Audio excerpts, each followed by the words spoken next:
Welcome to the Connection Podcast. I'm Lauren Dry, also known as the Connection Catalyst. Connection and this podcast for me is personal. As a driven professional, I found myself an expert in all things work and business, but it was at home that I really needed clarity and ease.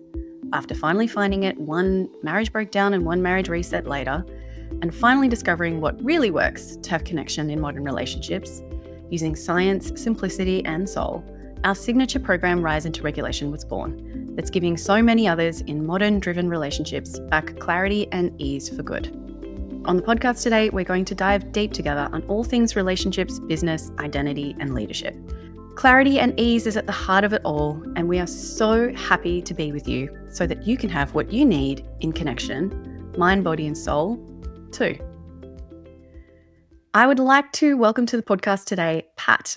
Pat is the founder of the Fathers Guild, a community of dads dedicated to being harder to kill and easier to love. Now, Pat is a father of four, a former CrossFit Games athlete, a coach with over 20 years experience helping people build both physical and mental strength. But it was fatherhood that challenged him in deeper ways, calling him to develop more patience, presence, and emotional awareness. Through the Fathers Guild, Pat shares honest stories, practical tools, and big conversations that help men step into fatherhood with strength, resilience, and love. Welcome to the podcast, Pat. Yeah, stoked to be here. I'd love to get a little bit of a feel for the audience for you around why this work is so important. Now, I mentioned to you earlier, our audience really, there's so many who are in the season of life with young kids or maybe middle-aged kids, and maybe in that stage of life where they're feeling a little rocked. There was a plan, there was a way things that maybe they thought were going to look, and maybe it's not just quite in alignment, or maybe things look great on the outside, but there's just something missing. I'd love to hear from you why this journey around fatherhood and personal growth, not only for men but as fathers, but within their family. Why is this work around fatherhood and supporting men in this space so important to you professionally, but also personally as well? So the reason that helping men is important to me is I didn't find many examples for what it meant to have balance. I had a great father. I was very lucky to have a great father, but I found that when I looked to the quote unquote manosphere or the examples that men were being shown, it was on two ends of a spectrum. So it was either rah, aggressive, classic masculinity, drive big trucks, shoot guns, do the stuff. On one side, like this is masculinity. And then the other side, it was essentially embrace passivity and be more feminine. And I was looking at both ends of the spectrum and I was like, there's got to be a big middle ground. And I feel like I fall into that. And I just didn't find much compelling conversations in that middle ground, being like, hey, there's some really compelling things over here on how to be a man and be awesome. And there's also some amazing stuff we got to take from over on this side.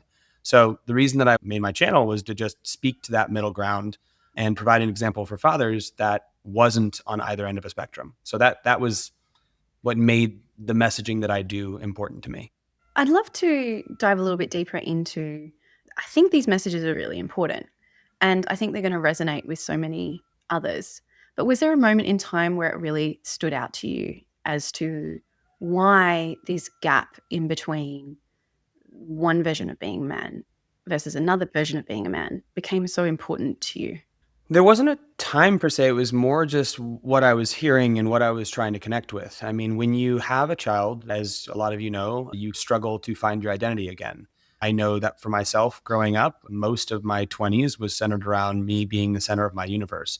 And even though my wife was very special to me, there was still a sense of she could take care of herself. So when I had a child, that completely removed any sort of, it removed any sort of ability to claim personal autonomy anymore and basically realize that I am not the most important thing in the world. It forced a bit of reflection that was deeply uncomfortable.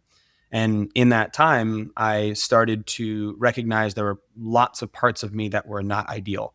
And there were also parts of me that were fantastic. And so I guess in that moment of, this was probably early 30s, I had a 3-year-old boy, and I could start to see my actions being mirrored by a chunky little munchkin. And I was like, there's some unhealthy stuff here. And that caused me to examine fatherhood and masculinity and all the other things a little bit closer. And so I would say that would be the moment, so to speak, that I started to examine these ends of the spectrum a little bit more. Isn't it funny how they are our little mirrors? What I find fascinating about our kids and in that season where we're starting to have those shifts is it's one thing to say we want to break generational cycles, but it's another to be faced so relentlessly with the reflections of our own self and our identity that perhaps we have either shut down, that we've tried to remove from our own selves, and the reflections around what it means to be unrelenting around expectations of authenticity and true connection, because that's what our kids really call ourselves to. And the habits underneath so many of our behaviors around, okay, well, I can do it myself.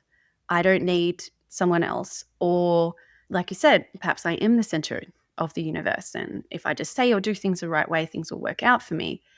Our children are these beautiful, loving, adorable, unrelenting reflections around the calling of becoming deeply authentic and connective in a way that doesn't involve self abandonment.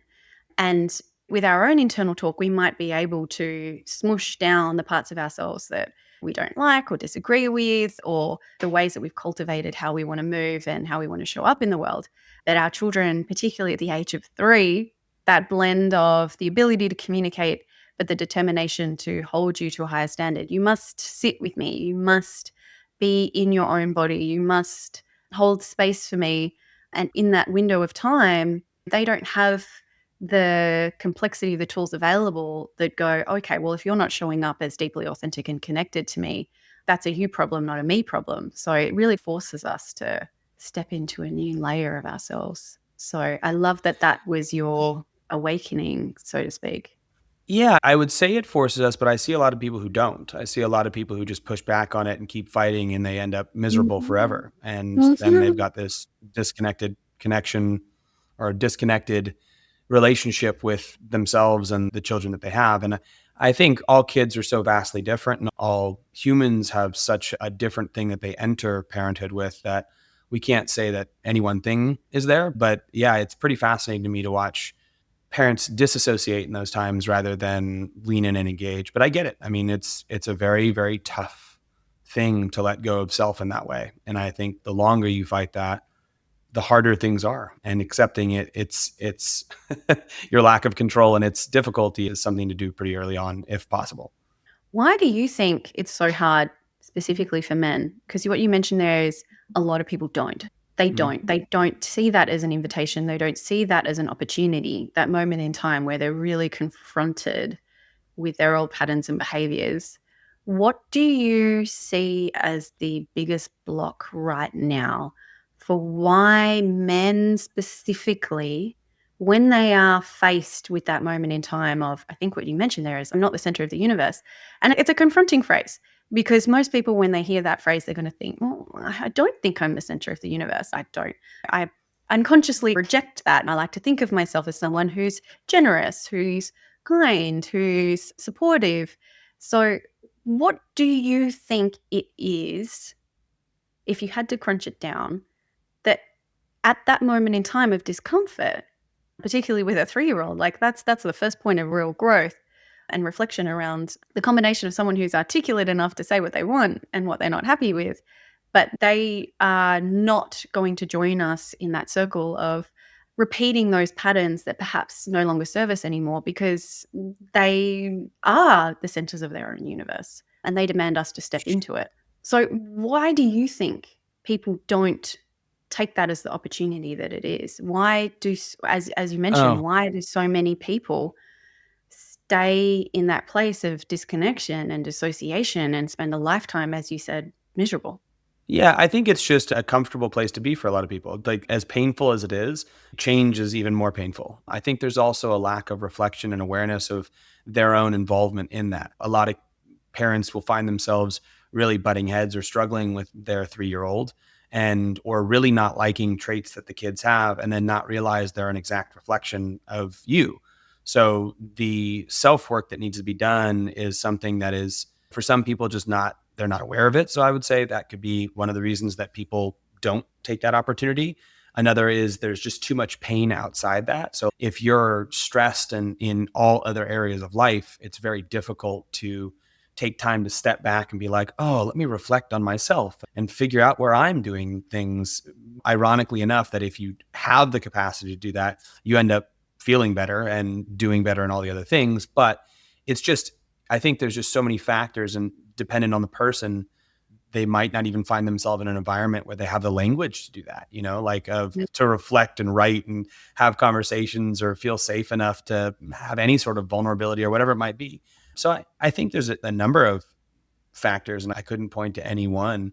I know for myself, it was a bit of clinging on to an identity around what I deemed to be right or important. I hadn't come to a place of acceptance of multiple truths.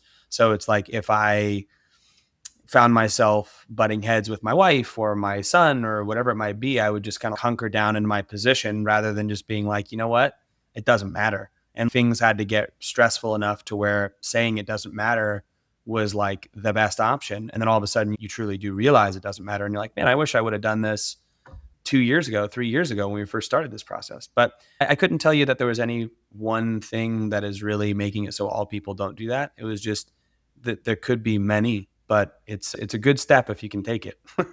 Mm, yeah. A scary one, I think, for people who are stuck in those patterns too. But, it's terrifying. I mean, I'll say that as someone who even considered themselves as so good at personal growth and really into becoming a mother, oh my Lord. I've just finished filming a podcast episode on parenting with one of our amazing parenting mentors. Her name is Donna. And we touched on one of the stories there was probably one of the most challenging moments in time that stood out for me as a young parent was a moment in time where my daughter asked me to rub her back while she was in the bath. And I was busy. I had stuff to do. And I had this kind of out of body experience where I was like, why? Why am I so mad? Why am I so activated right now? Why can't I stop what I'm doing for 1 second and go and wash my daughter's back while she's in the bath? You know, not Mm. not only is this a logical problem, this is an emotional problem. Why am I so bothered that I'm being asked to stop what I'm doing? And this is my flesh and blood. I would die for her. I would, tell me what to do, I'll do it. I'll fight an army. But in this moment, while I'm feeling really challenged and I have a million things to do, what is the most important question to me that kind of stood out was, why is this annoying me? Why is this a problem? And because Sure. the emotional reaction doesn't seem to be matching the logical concern right now. And I think that's Mhm. a really important question that so many parents, mothers or fathers, just being able to have the brain space to figure out what's a logical problem and what's an emotional problem can be really tough to find that little Sure. window in time where they even ask the question. Sure. And for you in that moment, what was the problem? What was the problem around what was the logical problem or what was the emotional problem? Either. So like you said, you Yeah. felt this desire to not do it, but then you're like, okay, what's the problem here? Like, how did you resolve that? What was the solution for you in your head in that moment? What was the conclusion you came to? The first conclusion was I really need to go take a break because I'm going to react. Mm. The first conclusion was I'm not in a reasonable mind frame. And I'd have just started really learning about hidden patterns, about parts integration, and having these kinds of relationships with different parts of self. So what I first did was say to myself, and this is, I think, going to be, this is so helpful for so many parents, and it's really hard to do. If your child is crying, or if they have a fight or something's going on, we feel like, quick, stop it, stop it, stop it. Make sure that they stop crying, make sure that everything's fine, have everyone stop yelling, make everything be quiet and good and happy and perfect, and make it happen as fast as possible. And these alarms go off in our brain that just say, okay, the house is on fire. So my body was saying the house is on fire. She's screaming, she's crying. And then I had a separate part of myself that said, you must control this environment. And we'd been hosting an event. And so there was stuff everywhere. I just wanted to clean up. I just wanted to reset and have a fresh space so that we could all down regulate. Not that I had that language at the time. I didn't have that internal language. I was just like, I just need to clean up. But I recognized that with my daughter saying, hey, I need you now, there was a part of me that was saying, don't be selfish. Can't you see that I'm busy? Don't be needy. Don't be, and I hate to say this because even as a coach, sometimes looking back and having awareness of the hidden patterns now, in hindsight, you try not to say these things that were going through your head. Don't be weak. You have to be independent. You have to be strong. You're a 4-year-old, but you might have been a 5-year-old kid. You can do this. I shouldn't have to drop everything for you. And what I hadn't realized until I took a pause was this was the internal dialogue that I had taken on as identity for my own self in order to get through things, in order to make myself okay and get things done. This would be my own internal dialogue. So seeing my daughter be determined to put her foot down and say, no, I want connection and I want you and I want your authentic connection. I want, even if it's just to say, hey, honey, I'll be there in a second, in a way that actually meant it, versus hearing in my own voice the internal dialogue that I wouldn't say out loud, but that was repeating around that she was not being strong enough, because that's what I would Mm. tell myself. The actual problem was that I hadn't yet learned how to be compassionate with myself. And so her behavior was a reflection and a trigger point on that learned, integrated programming that told me that my value lay in how well I could perform, how well I could get things done. And so here I was in the middle of trying to get something done, and my daughter was trying to say to me, prioritize connection, prioritize me, prioritize you, prioritize us. And it wasn't until I was able to take myself away and do an exercise, somatics, some integration work, and just a small exercise around, I cover it in one of my podcast episodes called Overwhelmed, the exact exercise that I walked through. But so often we feel like the house is on fire and the kids must behave, things must be good, everyone must be quiet. And until we stop and pause and try to understand where that comes from, we don't even realize that's a problem. We think that the child is the problem. We think that the cleaning is the problem. We think that the balance of activities and extracurricular activities, we think how much time we're spending at work and versus family time, we think all that's the problem. And I think that there's such an important moment in time where we need to ask ourselves, well, what have we learned about these problems that's making these a problem in the first place? Yeah, that's interesting unpacking that for yourself. I learned a lot from what you just said about you had previous things being triggered in yourself about your own insecurities around certain things, and the work hadn't been quite done yet in order for you to see that. And that's cool. I mean, good for you. Mhm. I don't relate to that personally because I don't have those things don't light up for me. Mine was always when they're acting like me, but the worst part of me, that's when I Mhm. get it, is where I'm like, so they're never like tingle. I say this, try not to be arrogant, but I don't carry trauma. I don't have a traumatic past. I have great parents. There's a lot, like I'm sure we all do, but there's no big T, little T. And I'm not saying that to be like an arrogant dude. It's like I've done a lot of unpacking and I've accepted my responsibility and all of these things, but it's so I don't have that past in the same way. And my confidence in myself is different. So that's never challenged. It's more when there's parts about me that I just don't like, that I know have not served me in my life. And I see them doing it. I'm like immediately triggered by it. I'm like, dang it. Like that's Yeah. that's not what I want for you Yeah. because it didn't serve me. So it's just a different framework of the same thing. But I learned a lot It is. from your It perspective. is. And I Yeah. love what you said there around the worst parts of me, the parts of myself that I don't like. Hmm. I think it's so powerful to even ask ourselves the questions of what parts of ourselves do we not like. Sure. I always considered myself a great friend. I was like, I can show up. I'm empathetic. I'm kind. I can help people. Right. I was like, I don't have any problem being empathetic. I don't have any problem being kind. This is great. But a 5-year-old that I birthed, like telling me, no, be empathetic for your own self because I can see that you're not. I didn't realize I didn't like that about myself. I don't like being vulnerable. I don't like accepting help. I don't like accepting that Sure. I'm I'm weak sometimes. That Sure. was new to me. That was really, Yeah. really new because I had gained a sense of identity from being independent and being good. And like you said as well, I don't have trauma. I'm cool. Like, I'm great. Fine. And I think having that awareness about what your background is amazing because it allows you to embrace your gifts and those blessings that allow you to hold space for people the way that you do. And Sure. also, there are so many people who may even relate to that that say, I don't have trauma. I don't have anything big enough. I don't have anything big enough that warrants me needing to do the work.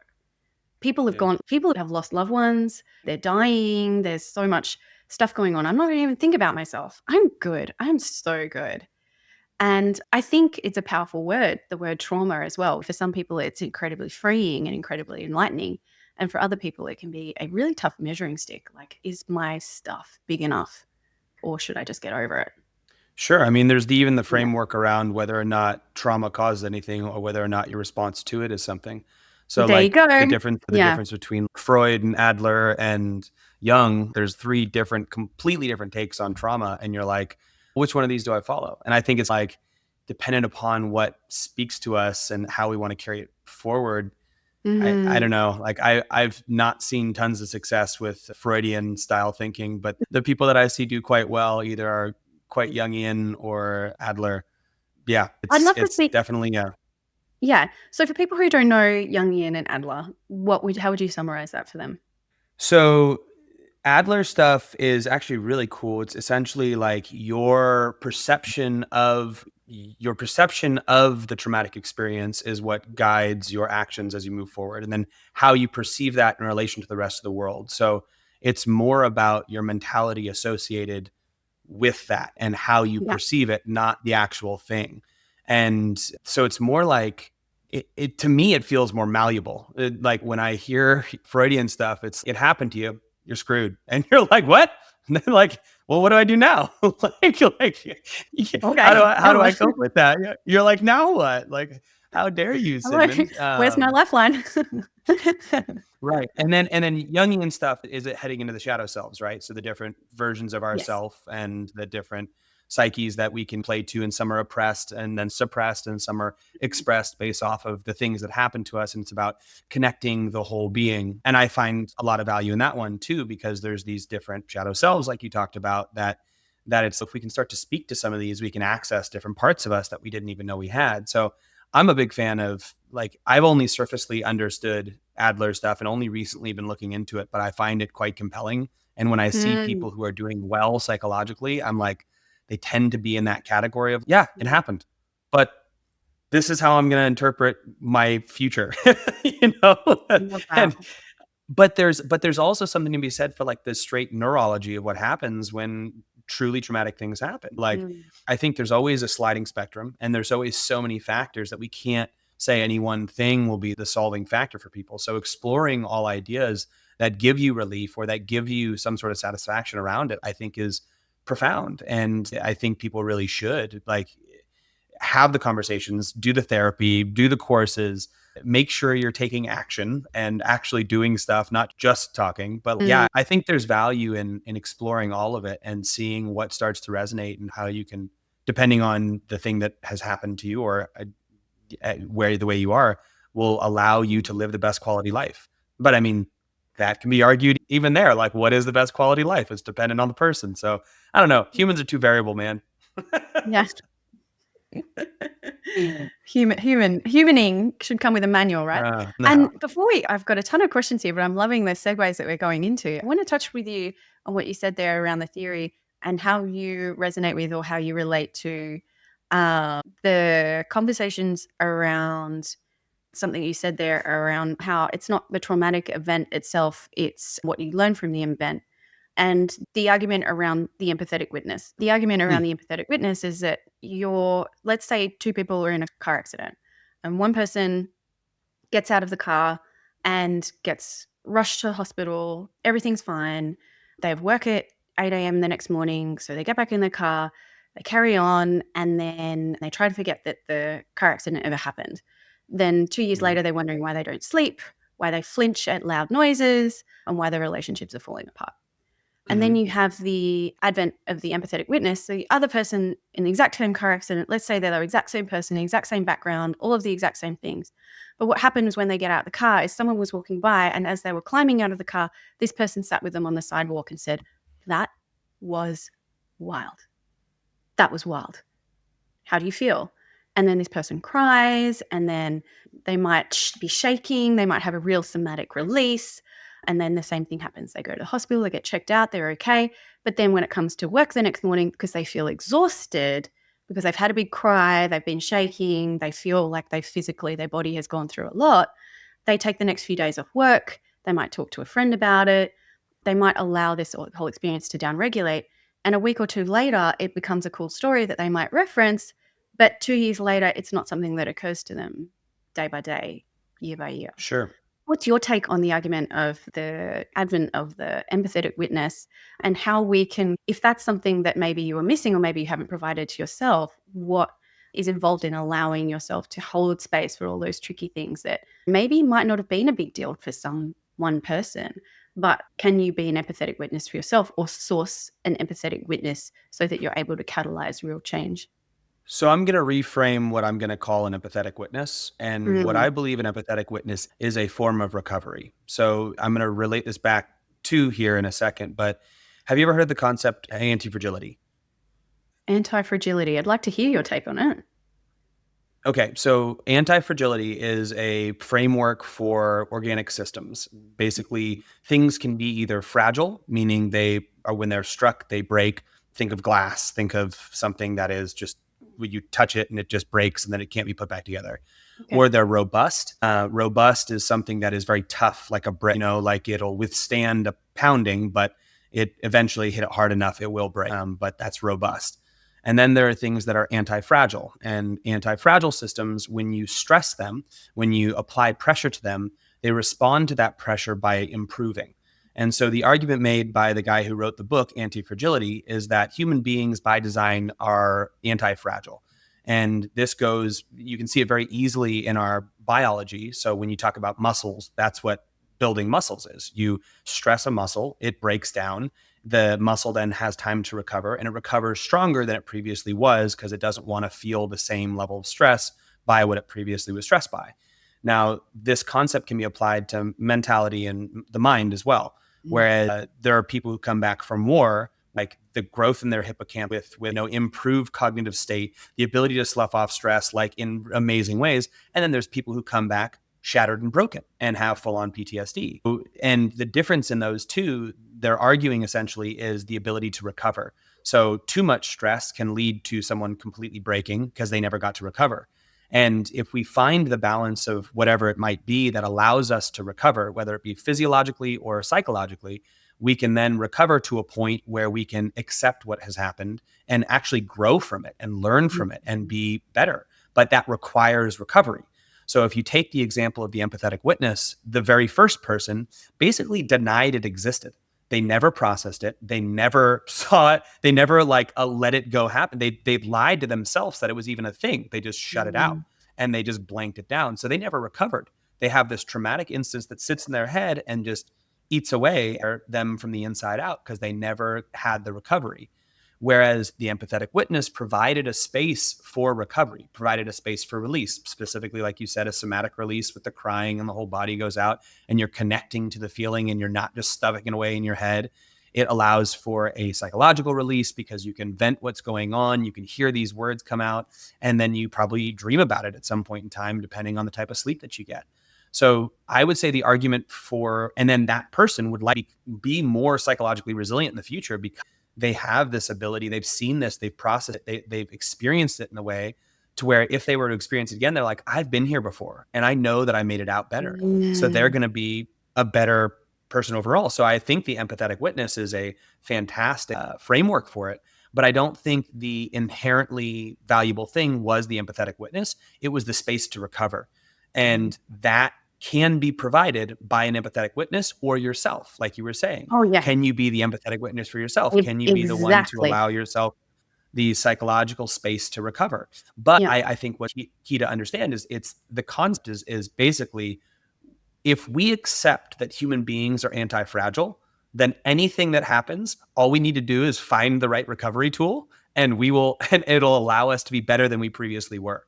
And that Mm, mental framework alone allows you to profit from minor inconveniences to major inconveniences to trauma. And I think it's one of the most underutilized psychological frameworks because it's just a relatively new like word. It's essentially resiliency 2.0, but I freaking love it as yeah, a training mechanism. I love that. Have you seen this Yeah. beautiful TED Talk all about grit? I have. Who did that TED Talk? Oh, it was a few years back, and it's something that I come back to again and again and again. And I think it's such a blessing to be able to gift this quality to our children around what you referenced there, the ability to recover. But the studies that were done around why some children develop to become incredibly successful, incredibly adaptable, incredibly emotionally intelligent. What is that quality? The studies were done around across demographics, they were done across locations, intelligence levels, the frameworks, the education of their parents, wealth disparity, all these sorts of things. And the ingredients that the researchers were looking for was what is the quality that is measurable that we can track and observe in these children as they grow, that we can say is a defining factor that sets them up for success emotionally, success in their career, success in their lives in general. And the one quality that it boiled down to was grit. Grit being, how can I see misfortune, mistakes, any kind of setback, whether it's I didn't get an A in my test, whether this person was mean to me, how can I see that as an opportunity and a chance to be able to learn and grow as opposed to something that's detrimental, that's going to affect my psyche, that's going to affect my identity, and it's going to affect how people see me, whether I'm lovable or my sense of self. So the term, and there are a million different ones out there, but the term that's used around grit, I think particularly for parenting, has really affected me as a parent when it comes to when my children are distressed, when it comes to the fact that they're fighting, when it comes to the fact that they've made a mistake, when it comes to the things that they desire. It's something that I really try to integrate into their learning, not get up and try again, but hey, remember, it's a really good thing to learn how to make mistakes, not that we should never make them. And I'd love to get your take on that around your perspective around grit, Sure. particularly around how it links to recovery. Yeah. So I love that TED Talk. It's a great TED Talk. I think anyone who points that, hey, the solution to all of this is this one thing, we always have to be wary of because studies are silly and they can always be skewed in weird ways. But I do think grit's an essential thing, and I love it. When it comes, especially with kids, and it's very hard to. So I think a lot of people think about when they raise kids, they're like, what am I going to teach them? How am I going to do? And I think the real thing is, like we talked about at the very beginning of this podcast, they are who you are. So if you're not gritty, your kids ain't gonna be gritty. I don't care what you do for Mhm. them; they're just not. You're if you're a like non-gritty person who, no, I need my pillow when I go camping, and I need this. Like, oh, I need everything to be perfect here, and oh, I failed, and blah blah blah. And I'm not mocking that. I'm just if you want your kids to be something, you have to be it first. The Yeah. primary messages that I have on the Fathers Guild is like you got to sort your stuff out. Like you don't need to be perfect. You can be working on things, but you need to recognize that if you were to set out the ideal traits you want for your kid, list them all on a piece of paper, grit being one of them, and then be like, cool, do I have these? Do I exhibit these? Do I show these in my daily life? If I don't, then there's no way my kid's gonna. So I would say first and Mhm. foremost, when you're teaching your children, well, it's not teaching, it's being the thing that you want them to be is the primary example you can leave. Now, the other thing I would say that assists in some of this is setting boundaries and keeping them. So I think a lot of parents are quite malleable in the things that they say and the things that they do. They'll, hey, if you don't do this, then I'm sorry, we can't go to the movies afterwards. And it's not like a punishment. It's just like, hey, these are the responsibilities that we have to have going. Like, and if we don't get these done, we just can't go to the movies. And of course, there's like a give and take sometimes. But if Mm. they're just like they neglect the responsibility, and you say, sorry, man, like I wanted to, but we can't. and Mhm. rather than just giving in every time and allowing them to see the consequences of their actions and allowing them to feel that failure. And then, well, that's not the last time we're ever going to go to the movies. I'm going to figure this out. And next time we're going to do this. And you can support them through that. And Mhm. there's tons of different ages. Like I've got an age from 13 down to 2.5. So I'm going to treat my 13-year-old very differently than my 2.5-year-old and hold them to very different standards. But I think that what we can do on that side is hold boundaries in a way that is appropriate and means something and are there for don't hold stupid stuff just because. Have a purpose behind and hold yourself accountable to the things you say and do, because you don't want to be the type of person who says one thing and then lets them do another. And you don't need to do that horribly and mean, but Mm. it's you do need to like set standards and boundaries them. And I again, like I think there's always a conversation to why you might switch it up. But I've seen a number of parents who like all they do is just threaten their kids constantly, but they've never followed through on it and their kids don't Mhm. do anything. I'm like, A, I don't think you should threaten your kids. B, if you're gonna, at least follow through, like, like at least make it so there's a ramification and they learn something from it. Cause at this point in time, all they know is that they can do whatever they want. Like that's Mhm. essentially, and you'll yell at like that's the thing. So Yeah. yeah, I would say first and foremost, just be it. If you want be great I if love you that so do much. hard things intentionally. Yeah, and I think it comes down to choice as well, and I'd love to get your thoughts on this around consciously deciding what kind of family you are being the leader of, right? Particularly for Sure. men. Like, if you want grit in your family, if you want kindness, if you want care, empathy, strength, Mm, all of these things, have you written down what your values are?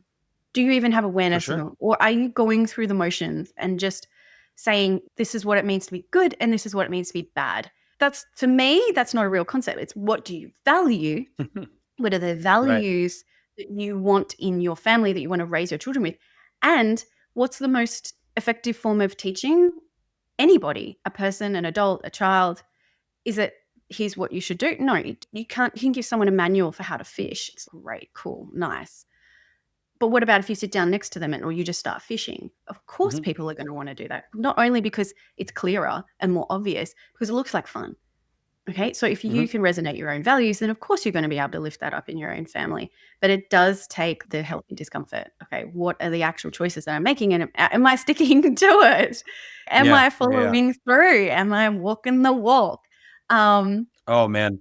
Yeah. yeah, and it's a tough question to ask because, but in that moment in the kitchen, for me, it was like, I like to think of myself a bit as empathetic.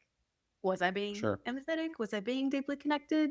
Or was I triggered? And I was just embracing my trigger and being like, "Meh, this is the way we do things in this house." How? What does this behavior match up against? Am I challenging myself? Sure. Or am I just following my nervous system, fight, flight, fawn, freeze? And she can deal with it. She can deal with healing in 20 years. The one I heard recently, just framework wise, was really interesting. The difference between principles and rules. And essentially, a principle is something that's not set in stone. It's something that you use until it doesn't work and kind of modify around it. So rather than set like a set of rules, you set a set of principles. Like, so these are the principles of our family, the values, like you said. But there should be malleability within those to change based off of seeking a better outcome. So, and situationally dependent, it might have been appropriate. You've been like, no, I'm not going to come rub your back. That's not what we're doing right now. I love you, but I'm not going to do. So which I just love that delineation between principles and rules. And I was like, oh, I like that. I'm gonna take that and throw that one away. Yeah, and I think that's really important too, particularly if it's like a reasonable decision. I also love that in combination with, but why? Am I putting my Hmm. foot down because this is a reasonable thing? For me, I wasn't putting my foot down because it was a reasonable thing to do. I was putting my foot down Totally, because I was triggered. totally, yeah, Yeah. And like the question for me was like, why is this so important? Am I putting my foot down because it's in match with my values? Or am I putting my foot down because I'm annoyed and I can't be bothered and I'm too busy to figure out why I don't want to go connect with my daughter right now? If I hadn't been triggered totally. and it was fine, it would have been, again, like another solution is, honey, I'm going to be there in a minute and you're 5 years old. It's all good, honey. Like allowing her the healthy discomfort and allowing her to practice regulation. But for me in that moment, it's the self accountability. Am I Right. aware of why I'm doing this? Yeah. Sure. And I, Mhm. I don't know if you'll ever know exactly the reason, but it's definitely worth it to look, and be like, Yeah. why is this happening? Is this response matching the scenario? And then I'm always a big fan of being like, what outcome am I going for? Like, did I do the thing to get the outcome that I want? Like, did I want her to freak out? Did I want her to feel what is happening here? And just questioning it. And I think what I would offer parents is like, you're always going to screw up. Like, we're talking about these things. Oh, once you figure it out, you got it. It's like, no, it's like you're still going to make the mistakes. You're still going to get heated. You're still going to resort Mm. back to habits and patterns. But it's just a matter of catching yourself and being like, whoops, Yeah. my bad. I'm not going to do that one. And depending on how deep seated the pattern is, like that might take 200-300 catches before you're gonna not immediately yell at them the second they spill a cup in their Mhm. bed. Like it's gonna be like 200th one where you go, oh, they didn't mean to. They Yeah. also don't want a wet bed. I probably shouldn't just yell at them. Okay, what can I do to solve this scenario? Like, whereas the first 200 times you yell at them, then afterwards you're like, why did I yell? It was just because Yeah, and you just now feel I had to bad. clean this. But yeah, yeah. So I think you have the grace, like you got to give yourself grace to like, yeah, you're gonna Absolutely. screw up, Yeah. but you can't Being just a be parent like, is yeah, you're gonna hard. screw up. It's Well, really, really hard. yeah, Yeah, and those totally. It's 200 so times hard. where you didn't get it right, they're not a waste. It's No, training. Yeah. training. I think if unless you don't unpack it, I think a lot of people they're not reflective and they don't look at what Mm. they're doing and go, why is this happening? They just assume that it's happening and it's the right thing to do.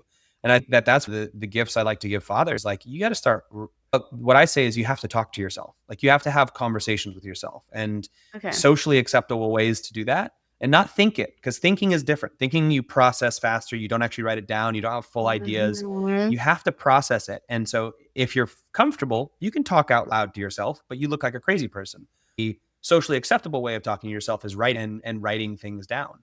And I think Mm. that in the nature of how fast a lot of our ADD riddled brains are, writing down is so slow and like it doesn't get what you want onto the paper fast enough that a lot of us, at least a lot of men I know, feel really uncomfortable sitting and writing. Mhm. And I'm like, dude, do it. Once you start doing it, you start unpacking things in a way that you've never unpacked before. And you don't even need to do like journal prompts and stuff. You just sit and go, right now I'm thinking about bees. I love bees. Bees are cool. This morning didn't go as well as I hoped with the kid. And I yelled at him. And I don't want to do that. I'd like to not yell. I wonder what I could do in the future. Maybe if I tried to take a breath before I yelled at him, I'll see what Mhm. happens here. And then you look at that writing literally 6 months down the road and you're like, oh my gosh, I've got a new pattern. Like I don't yell. I take a breath. Yep. So talk to yourself. But if you want to be not considered crazy, a journal is a great way to do so. It really is. And like for people who aren't there yet, who aren't at the somatic stage, this might sound a little like alternative, but what's really cool, if you're not ready for doing the deep breathing, if you're not ready for the meditations, if you're not ready for all this other stuff and you're just at the start of your journey, what can be discounted for a lot of people is pen to paper, the actual somatic act of taking brain and catalyzing something that is tangible on paper. There's something physical there about catalyzing something that was imaginary and using creation to make a new form of reality that exists in a physical, tangible way on paper is Yeah. considered an actively somatic tool. It might not look like it. What you're doing is just putting a little pen to the piece of paper, but the neurological pathway that gets activated when you take a pen and you put it to paper, it's different to making notes on your phone, although that's still good. You're still typing it out. It's better than nothing, but somatically the pathways and the connections that are drawn when you try and make notes is pretty fascinating. So don't think that you're Mhm. just writing something down. There's a neurological pathway in the brain that gets activated, which is really cool. And I love that you have this ability and this capacity to allow someone to discover that as a useful tool in a way that so many men, like you said, they're like, oh, I'm going to write stuff down. I'm not going to do that. Do it. Like start by writing about the Mhm. bee and then see Mhm. what happens. Yeah. And I think that I would say I didn't write my whole life. I think one of my few insecurities in life is my ability to spell. My handwriting is terrible and I present for a living. So I write on a board in front of people. I'm dyslexic. I struggled with reading and writing. Like I was always afraid someone would look over my shoulder and read what I was writing and see how poorly I spelled everything. Spell check has been a boon to me. So I didn't write my whole life. I liked journals. I bought a lot of them, but I never wrote them. And what I took for me is to be unstimulated with no other option, like 3 days, like no books, no screens, no nothing. I had to be in nature. And I went on this men's retreat, and I was like, my friend invited me on it. And I was like, okay, yeah, whatever, I'll go. And they're like, bring a journal. And I was like, okay. And they're like, you've got hours of time and we're going to ask you questions. So sit and write. And like, you had no other choice. So it was like, I could either sit there and just like stare at a tree, which I did. And then it'd be like, you know what? Let's write some stuff. And it was so hard and so clunky, but it like uncorked this level of my brain and this level of depth and of growth that is unparalleled. And I think one of my favorite quotes is like, the modern world is 3 days deep. If you spend 3 days in nature with no other access to anything else, like, you will be profoundly connected to yourself in a way that, and you don't even need to do therapy in that setting. You just go out and be like, you just go hang, like take the book, because you're probably going to want to draw some pictures of like a bug or something like that. And at some point in time, if you start writing, it's profound what it can do for you. And I've filled, no joke, I probably filled from 35 to I'll be turning 40 in January, probably 30 journals, like back to front, with ideas and notes and business things and thoughts and growth patterns and concepts. Like, so much information has come out. I uncorked that little thing at 35 years old. And I'm like, sure wish I would have done this 10 years ago when I was really struggling. So Mm, yeah, I I love recommend. that. What would you say to someone who is maybe listening to this podcast as a guy? Maybe their wife has sent it to them. What would Sure. you to someone who's listening and they're like, "That sounds cool for you, bro. Like, nice, like, that you can get away for 3 days and that you figured out how to do journaling and that you've come so far. Well, you haven't been through what I've gone through. It sounds nice for Sure. you, but it wouldn't work for me." I wanna speak to that person who's listening to this and thinking, like, "It sounds nice for you." What would you Mhm. say to that person who has a desire for deeper connection, a desire to feel more empowered, a desire to show up as that person for their children and allow them to be the cycle breaker? Like, all the stuff that came before Sure. me, it stops with me. But it's like I'm looking at an elephant and you're telling me to swallow it. What Sure. would you say to that person to allow them to see what you are explaining and the possibilities on the other side with a little bit more hope, a little bit more ease, a little bit more possibility? Yeah. I would say you have to have self efficacy as the very first step. So, self efficacy is essentially the belief that you can succeed. And in this case, it would be self efficacy around the idea of change. So, this concept is studied by Dr. Albert Banduras, and he goes over self efficacy, basically saying the belief that you can change is the first thing that you have to have in order for you to actually change. If you do not have it, you won't change. It's just the reality. So you need to explicitly say to yourself and believe that it is possible for you to change. Like that first and foremost. And if you haven't had that conversation with yourself, like, I believe I can be different than I currently am. And I believe it, then that's your first step. You need to be, well, what can I do to believe it? And there's a number of things that you can do to believe it. You can expose yourself to people who are like you, who have succeeded. So find groups of men who previously were like, because they exist. There's men groups out there where more and more guys are talking about stuff. This is actually like one of the better things for the social media space. I hate social media. I think it's terrible. It's a vapid, hollow hole that the vast majority of it is terrible. But there are people out there who are sharing very authentic stories of their own struggles in a way that you might be able to relate with. So if you can Mhm. start to attach in some people who are authentic and sharing their experience, you might be able to relate into it in a way that you can be like, that's me. I could do this. That person did this.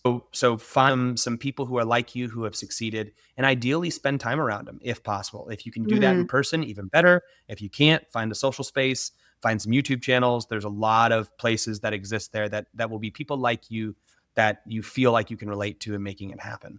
The other thing is there's this concept of basically biting off bits that you can chew and having small successes. So snowballing your successes into larger and larger things. So don't just be like, I'm going to stop generational trauma and let that be the big goal and be like I'm going to quit everything. It's like, no, it's been potentially literally beat into you. So like what's a small win that you could do? Like I'm going to not swear when I yell. Cool. I'm still allowing myself to yell, but I'm going to not swear when I yell. It's like this small success. And once you start to have that success, you're like, whoa, I've gone a week with not swearing when I yell. I've been catching myself. I'm even more present in the moment when it's happening. Maybe from here, I'll move into trying to talk first before I raise my voice. It goes Mm, there, whatever it is.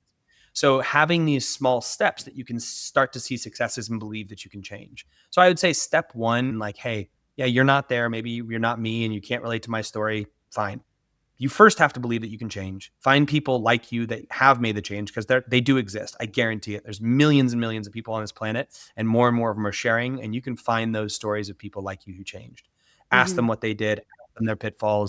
Try to do that, and then expose yourself to small successes and see if you can have small successes in certain areas, and then snowball those into larger and larger steps that you're going to take. So I think the first step is having self-efficacy, this belief that we can change and really believing that. The second step for me when it comes to change is believing in the concept of anti-fragility, believing in the concept that the way for us to grow is to be stressed, to look at what that stress was, how can we recover from it, find a way to recover, and then experience that stress again, and do that over and over to where we no longer are stressed by the same things. And stress I'm using here, it's a misnomer, I think, because people think of it as just like stress, like, oh, I'm stressed right now. It just means anything that puts pressure on you, that causes you to feel heavier. It can be literal weight, it can be psychological weight, it can be scenarios, but it's whatever it is that is putting pressure on you. See if there's a way that you can get out from under that pressure to recover, whether that be space or time or a jog or exercise or whatever you're going to do that allows you to have a little bit of mental recovery, or talk therapy or friendship, or like you were talking going into somatic work. But I know, or just a couple breaths, like people make it really, and all this other stuff. You can stay super surface level. You don't need to go super deep initially. Writing is another way to do that, unpacking things that are going down there. So believe in the concept of anti-fragility and figure out ways that you can recover. Like a lot of people are not recovering. They're just continuing to spiral. But yeah. first believe that you can change, then work through this concept of believing in when you get put under pressure and then respond to that, you should get better. Believe in anti-fragility. You can read the book. It's a fantastic book. I highly recommend. And then I would say if once you have those two things, it's a matter of action, and the action is associated with consistency. Anything that you want to succeed in, you have to be consistent with. And you can boil it down to that. If you haven't succeeded yet, then it means you are not consistent enough. And someone might have to be more consistent than someone else. Might have to do it more reps in order to be successful. If for you it might be 700 times. For your best friend, it could have been 7 times. But regardless of whether that's good or bad, whatever you want, if you don't have it, you haven't been consistent enough in the things that would get it for you. And if it's this big change that you want, whatever it is, like again, those two other processes before, believe that you can find the stressors and then be consistent with those things enough times to where eventually you are the man who you want to be. That would be the framework I would give and say, just Mm. start with the belief. Start with, do I even believe I can be different? Start there and then work toward other stages as we go through. Mm, I love that. I feel like that's really inspiring for people who are just getting their head around this as a concept, particularly the self-efficacy. I Mhm. think that's incredibly powerful. And I had a couple of last questions for you. One is harder to kill and easier to love is a Mhm. very striking phrase. I would love where did that come from? And what does it Yeah. mean in your own daily life as a dad? Sure. So, harder to kill, easier to love came about as a motto that I started when, like, I'm in the fitness space, and there was this powerlifting term that was harder to kill. It was like, hey, be harder to kill, be the type of person who's hard to kill. And it's like, yeah, that's cool.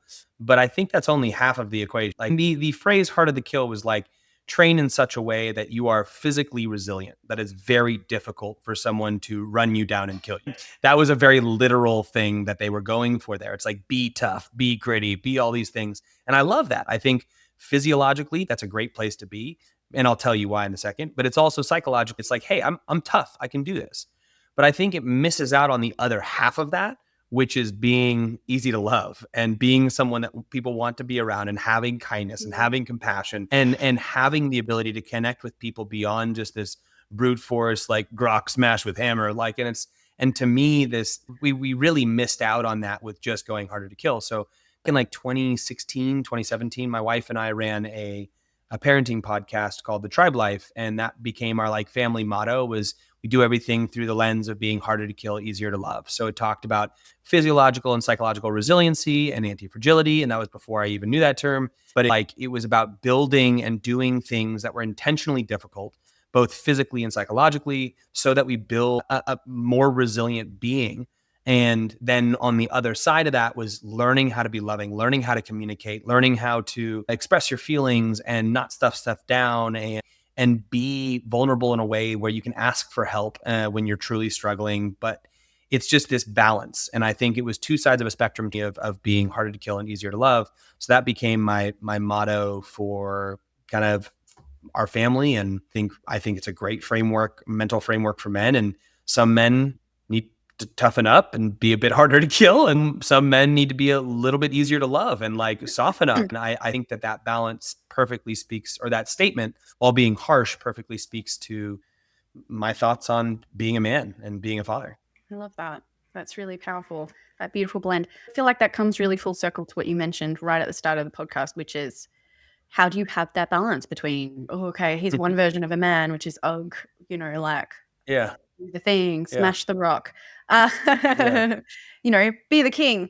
But then the alternate view, which some people can feel really torn between, which is a feminine man or deeply emotional. Or, okay, what if you can Sure. be harder to kill, easier to love? And I really Yep. like that. Beautiful. Thank you. I like to ask every podcast guest a question to leave the next podcast guest. So our Sure. last podcast guest left the question, where do you find joy in your connections in unexpected, and stay with me here, he explained this in a clever way. Where do you find joy in your connections in unexpected or forbidden ways? Now, the way that he answered this question was actually in relation to, okay, connection can come through jealousy.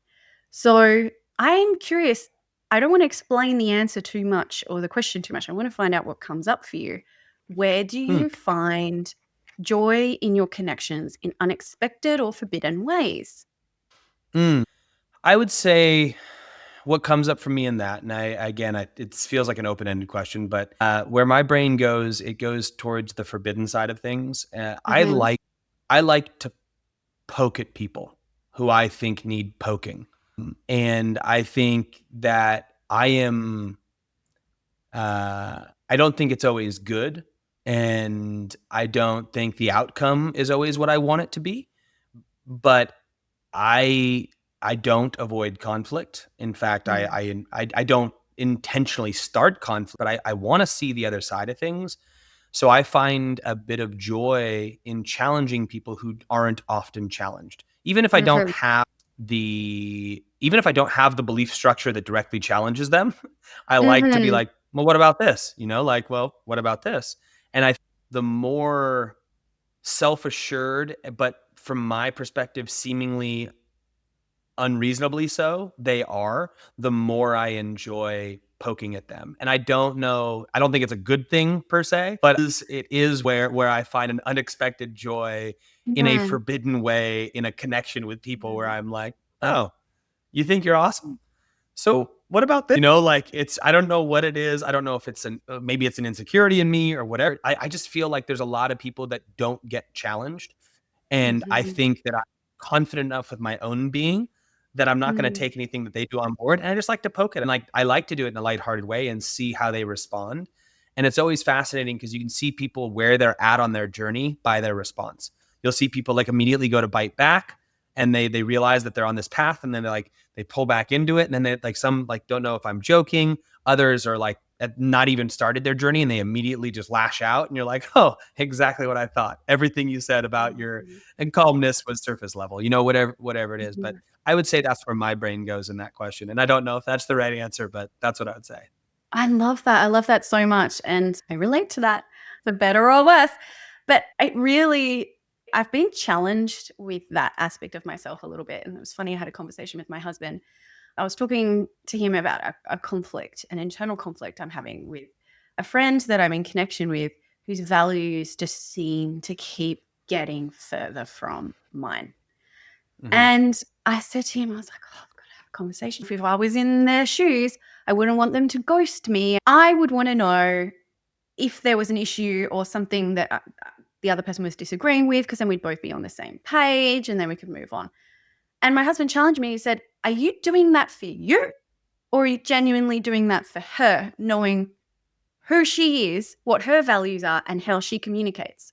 Are Yeah. you genuinely doing this for the right reasons and who you choose to be? So, in alignment with your values, like who do you actually choose to be? Not only my values, but I like to think of myself as a person of faith as well. Like I'm on my own journey with that. I like to check in a little bit and give myself a little talking to and be like, is this a spiritual thing? Or am I like, be real, be real. Let's calm down.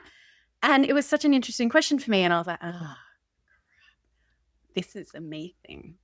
This is Yeah. amazing. I'm wanting to have this conversation to give myself either the relief of the tension of like when this person talks sometimes and I'm like, oh, or maybe a bit of moral superiority. And Yeah. it could have been if I had asked myself the question and the question that came back was like, I'm really like, I think they need to know. When I question myself and the actual issue is like, damn it, this is a me thing. So Yeah. Been I there. love that. I really do. And I love the push and pull that you're in as well around what I'm hearing, I don't know, we haven't spoken about values, is that authenticity is really a strong value for me. And that's my top value. Yeah. If I did a values Yeah. map, would be authenticity. But I've got to be Yeah. careful. Is it authenticity or is it my little, I like what you said, like giving people a little poke sometimes. But What's the end goal here? And yeah, but it is to- in the interest of connection. I think we also have to embrace who we are and who we choose to be in amongst connection. And for better or worse, I am someone who has difficult conversations. So whenever I feel that temptation to put my head back down and not worry about it and not rock the boat, because I'm like, oh, that's the highest version of me, and rah, rah. Let's be real, the highest version of you, me speaking towards me, actually, I value authenticity. Actually, I value discomfort and uncomfortable conversations. Actually, I'm willing to bear the cost of not being the same as everyone else. And sometimes that's the greatest thing you can do as well. So I love that. And I think that's a really valuable answer. And the richness in that is just, oh, so special. And so, what I would like to do is ask you what question you would leave for the next Hmm. podcast guest on the Connection podcast. Interesting. A question I could leave for the next. I don't know if this is truly a question, but I would say, what's the most woo woo practice that you do? And how could you make that attainable to normal people? Because I think that there's so many things that fit into this ethereal realm of it's so far on the spectrum of what, just like you talked about somatic stuff earlier, and like that's pretty surface level. Like you can get way deeper than that, and so much of it is so valuable. And I want to hear what they thought was like, oh, this impacted me, and it's so out there, but it impacted me. And how could I get someone to buy in this without just slapping him in the face with, like how could I Yeah, make it doable for a normal person? Yeah. I love that. And so, Pat, I would like to ask you, what is the Sure. most woo woo practice that you do, Ha! and how can you make it accessible to others Oh, damn who it. I have perhaps to are not answer on it the too, same huh? level? I would say the most woo thing that I do is probably switching up my any sort of talk that has conditions. So like it's the what's the framework for it? It's called it's not positive self-talk, it's like it's soft talk. So it's through this like positive communication alliance, but it's like removing words that are like I think and if I were to put my opinion in, give these qualifying words for stuff, or even say I'm not good at this, like rather than saying right now I'm not as good as I want to be at this or whatever it is, or I'm getting better at this, and framing my language in ways that are always positive towards myself or always speaking to the outcome that I want and trying to remove soft talk.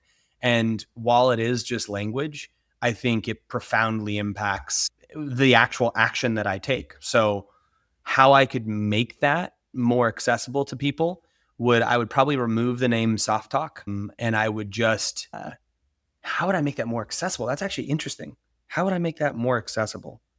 I would probably just tell them not to say a specific word. So I would listen to them speak and hear the things that they tend to say more often and be like, cool, this one word you can't say, just that one thing. And I want you to try to live your life without saying that one word and see how it goes, or catch yourself every time you say that one word. So rather than make it this big framework for being positive, I wouldn't even tell them about it. I would just tell them, remove this one word and see how your life goes Mm. and see if it had a positive impact. So that's what I would do. And if you had to leave someone with a few words that they can start screening for, would you say any specific words? I can't. I mean, can't. Anything that's negative about you, like I'm bad. Can't is a big one. I I'm going to can't. leave an unexpected one as well, which is I don't know. I don't know. I don't know Yeah, how it's a to good say. one. Or maybe Mm, a one that I hate too. yeah. Mm-hmm. No maybes. Mm-hmm. Get out of here. Yeah. Yeah. Oh, I don't Pat, know is a thank good one. you. I feel like I made it through maybe the top one or two questions that I had, which really excites me. I love podcast episodes like this where there's so much there. There's so many different avenues that I feel like we just barely scratched the surface on.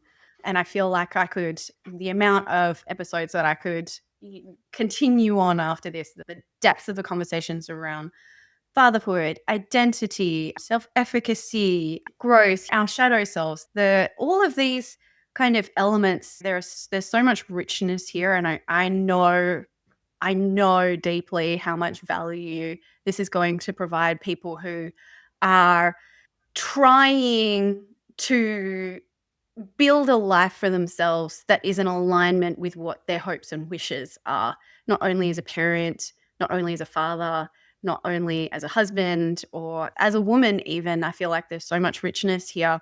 And I really want to thank you for providing that depth, providing that curiosity and that play around some topics that for some people on the surface can be challenging to wrap their head around. And I want to thank you for bringing that nuance and bringing it back to the grounding and the simplicity and the reality of what it means to be human. So thank you so much for being here, Pat. I'd love to hear how people can find you and what resources they can begin with if they want to continue their journey alongside you and your work. Sure. Yeah, you can just find me on Instagram at The Fathers Guild. You can go to thefathersguild.com. I've got my website there, and then you can go to our YouTube channel, which is The Fathers Guild. Yeah, that's. I don't really have products or anything. You can buy a cool T-shirt, but That's right. my job's mainly in developing coaches for fitness and working on personal development in that space. But I do host retreats in my house, and I do things like that where they're off grid, actually similar to the journaling experience that I talked Yeah. about. I host Yeah. those for fathers, and so if that's something you're interested In in, what area?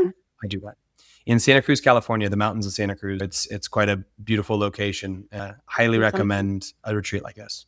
And if this has catalyzed something in you and your curiosity, particularly around some of the things that Pat mentioned around communities and building your exposure to people that can allow you to see what it looks like to grow, I definitely encourage you to follow Pat. Definitely, if you're not already following the Connection podcast, please come and join us.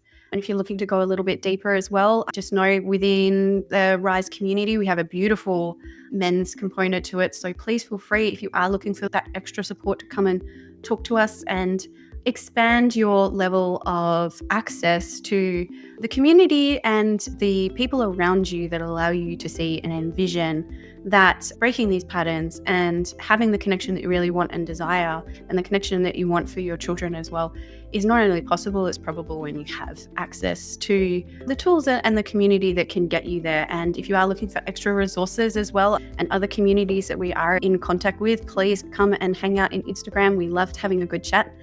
And we can't wait to connect with you and just travel down this road with you more on the Connection podcast and allow you to experience clarity and ease in all of your relationships, and specifically with your relationship with yourself. So thank you for being here with us, guys. And thank you, Pat, for joining us. Thank you for having me.